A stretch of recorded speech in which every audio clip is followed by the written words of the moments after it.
Bien, tiempo de continuar con estas cuestiones políticas tan interesantes, lo decíamos recién con Ricardo Muñoz, abogado constitucionalista, para explicar un poco esta situación, que no sé si tiene alguna suerte de familiarización o que se pueda asemejar. Para eso vamos a charlarlo con Salvador Samper. Nos vamos a ir a Perú, él es periodista del país incaico, para hacer cierto parangón con lo que se habla de lo que pasó en tiempos de Alberto Fujimori, que el 5 de abril del 92, directamente y con apoyo de las Fuerzas Armadas, cerró el Congreso. Estaba la situación de Sendero Luminoso, las guerrillas, y se lo denominó Fujimorazo. Bueno, aquí en la Argentina, Salvador, eso no ha pasado afortunadamente, pero el Congreso está teniendo cada vez menos funciones, ¿no? Con decretos y demás cuestiones. Gracias por atendernos. ¿Cómo estás? No, muchísimas gracias a ustedes por llamarme, por contactarme. Justo lo mencionabas al inicio, y yo estuve hace poquito en Argentina, en Buenos Aires estuve en octubre, y uno de los objetivos por el cual el canal me mandó fue buscar a Javier Milei cuando estaba postulando. Y el principal objetivo era preguntarle si pensaba hacer lo que hizo Fujimori en el 90, ¿no? Entonces eso más o menos responde un poquito la pregunta sobre eso. Yo creo que sí es un ambiente bastante parecido a lo que hizo Fujimori en aquel 8 de agosto de 1990, que en realidad el mensaje no lo dio él, lo dio su ministro de Economía, Carlos Hurtado Miller, aquella noche en la que básicamente sinceró los precios de la economía a nivel nacional. Javier, si podemos, entrar en el contexto, sabemos como periodistas que siempre el contexto es fundamental en este tipo de casos. Lo mencionaste muy bien, Sendero Luminoso era prácticamente lo que más aquejaba al Perú en aquellas épocas, porque sabemos que si no hay paz social, que si no hay orden, obviamente es muy difícil que la economía salga a flote en un conflicto social de semejante envergadura como significaba la guerra interna frente a Sendero Luminoso. Pero también veníamos de antecedentes bastante notables, como era la hiperinflación que dejó gobiernos anteriores, como el de Belaúnde, en el 80 y en el 85, sobre todo el gobierno de Alan García. Fujimori encontró la economía prácticamente al 90% estatizada. Habían demasiadas empresas estatizadas, había control de precios, y quien propuso en realidad este shock, porque se le conoció mediáticamente mucho antes de que se le aplicara como shock, lo propuso Mario Vargas Llosa, Mira. nuestro premio Nobel de Literatura, que en esa época postulaba a la presidencia. Él lo propuso, era su bandera, el shock para poder sincerar los precios. Fujimori ganó las elecciones porque precisamente señaló que no iba a aplicar el shock. Él en su mensaje decía: nosotros vamos a acabar con la inflación, pero no vamos no vamos a aplicar el shock.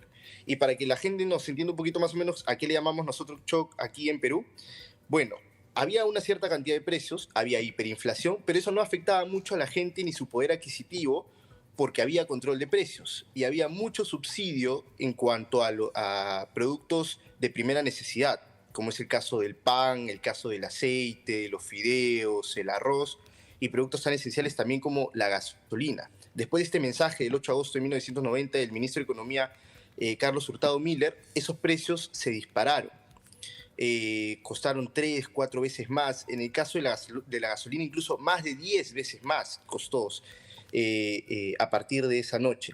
Y ese mensaje, aquí el ministro de Economía lo cerró de una forma bastante particular, diciendo que Dios nos ayude, porque realmente fue eso para la población, fue un terremoto socioeconómico que casi nadie se esperaba, porque precisamente fue una propuesta de campaña que no se iba a aplicar, porque lo que implicó para la gente ese golpe fue bastante duro, ¿no? Ya después parece que Dios sí nos ayudó porque sobrevivimos como país, pero en ese momento, estamos hablando del 90, fue algo que sí afectó muchísimo a la población. Totalmente, ¿no? Y bueno, se podría hablar un montón de Fujimori por, bueno, que recuperó la libertad recientemente, cuestiones que hizo, delitos de lesa humanidad con el tema de las castraciones y demás, pero bueno, no es un poco el tema por el cual hablamos, Salvador, y te quiero preguntar, en términos de tu experiencia aquí en la Argentina y haber estado cerca del mundo Milei, al menos por tu trabajo, ¿qué impresión te llevaste? Porque al igual que Fujimori, Milei es un outsider de la política. En su momento, hablamos de 30 y tantos años atrás, ganó con una propuesta, digamos, de corte más bien populista de derecha, con esta historia que ya conocemos, pero ¿qué impresión te dejó tanto Milei como todo su séquito, digamos?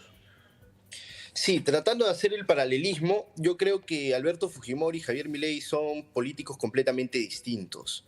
Lo único que podrían tener como similitud son las medidas económicas bueno, que Fujimori tomó en aquel momento y que Milei ha tomado ahora.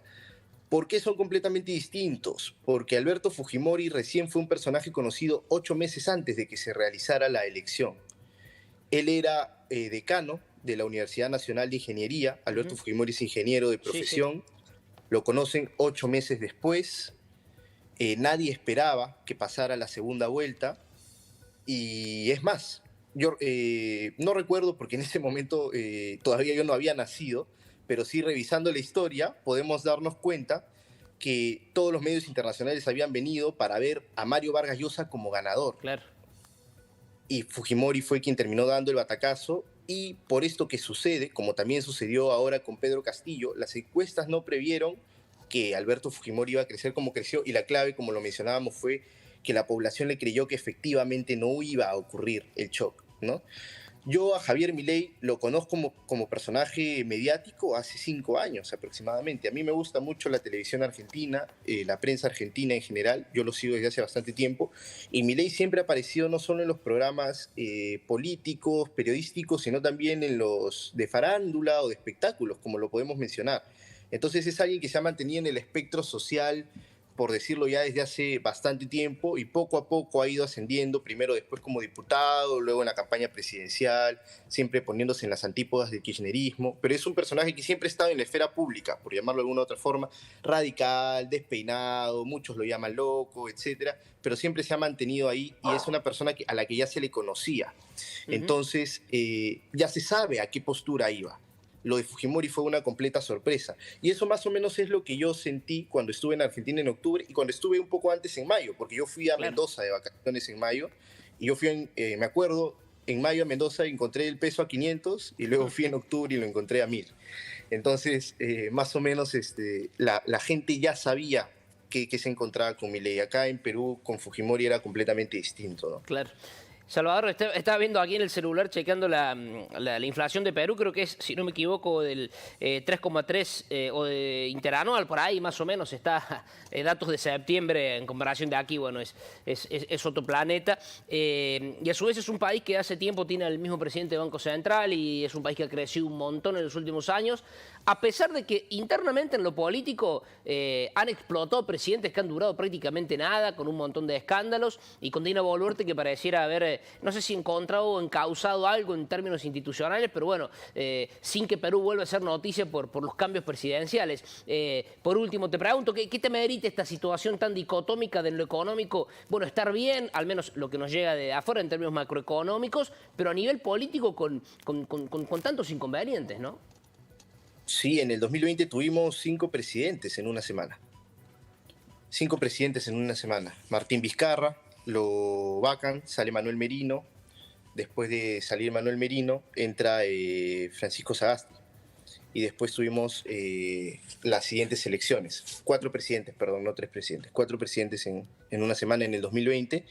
Y Perú atraviesa una crisis política bastante aguda desde 2018, ¿no? Desde que vacaron a desde que Pedro Pablo Kuczynski renunció a la presidencia, precisamente presionado por la bancada fujimorista en el Congreso. Y esto es algo bastante bueno para el Perú, como lo menciona Javier, el hecho de tener una inflación baja, 3%, aunque es alta para el Perú en comparación a los años anteriores. En estos momentos nos encontramos en recesión, porque el Perú es un país que se encuentra macroeconómicamente bien, pero microeconómicamente tiene muchas falencias. Y tiene sobre todo una figura que no le permite progresar en cuanto a infraestructura, tecnología y poder diversificar la distribución de la economía, como es el hecho de los gobiernos regionales. Acá en el Perú hay una autoridad que se llama gobernador regional, que es una especie de alcalde de una región grande. Una región, podríamos entenderla como, por ejemplo, Lima. Lima tiene sus provincias, tiene 8 o 10 provincias, si no me equivoco, y cada provincia tiene su alcalde. Y todos esos alcaldes están agrupados en un gobernador regional. Eso sucede con las 25 regiones del Perú. Estas 25 regiones tienen su gobernador regional. Entonces el Poder Ejecutivo distribuye presupuestos a los gobiernos regionales para que ellos ejecuten obras que les den primeras atenciones básicas a la comunidad. No ejecutan bien ese presupuesto y la comunidad no tiene sus necesidades básicas atendidas: salud, educación, alimentación, etc. Entonces la distribución de la economía no está bien hecha y podemos encontrar que hay mucha diferencia entre Lima, que es la única metrópolis que nosotros tenemos en el país, a diferencia de otras partes del Perú, donde no encuentras otra metrópolis, donde no encuentras ciudades tan avanzadas, donde la economía o el Estado no está tan presente en esos otros lugares. Mal que bien en Argentina, por ejemplo, yo encuentro grandes ciudades, además de Buenos Aires. Está, por ejemplo, Córdoba, está Mendoza, está Rosario. Grandes ciudades a las que yo puedo ir. Claro. Más allá de Cusco, por el turismo, yo vengo al Perú y fuera de Lima no encuentro mucho. Entonces creo que ese es el gran problema de nuestro país. Salvador, un gusto. Hablas de Córdoba y en el 78 Perú estuvo jugando en Córdoba. Los goles de Teófilo Cubillas a Escocia de tiro libre fueron en el estadio Hoy Mario Alberto Kempes, y a través de Ricardo Gareca y un montón de argentinos que han hecho patria allí. La verdad que hay una simbiosis especial. Gracias por tu tiempo, felicidades.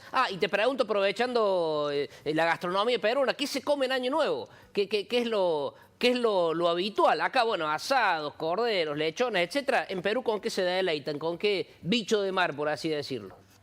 En la costa, ceviche, ¿no? Bien. Siempre apelamos al ceviche. Como lo has dicho, tenemos una gastronomía muy diversa y en la sierra de repente cada ciudad tiene su particularidad, al igual que en la selva, pero si recurrimos a la costa y lo que come la mayoría de las personas en la costa, ceviche, ¿no? Sobre todo el primero. Muy bien. Para la noche del 31 no hay algo en especial, pero el primero sí hay todo el verano full ceviche. Maestro Salvador, abrazo grande, felicidades y gracias por tu tiempo. Ha sido un gusto. Muchas gracias a ustedes. Un abrazo.